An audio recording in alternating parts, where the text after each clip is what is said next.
Oo naman mga baby loves, 100% na okay naman yung mga papel ko.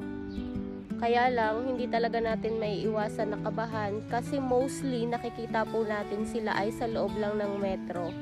Tapos talagang kahapon, medyo na-shock lang ako na nag-checking sila sa loob talaga ng bus. Tapos nakapwesto sila dun sa may bandang gitna.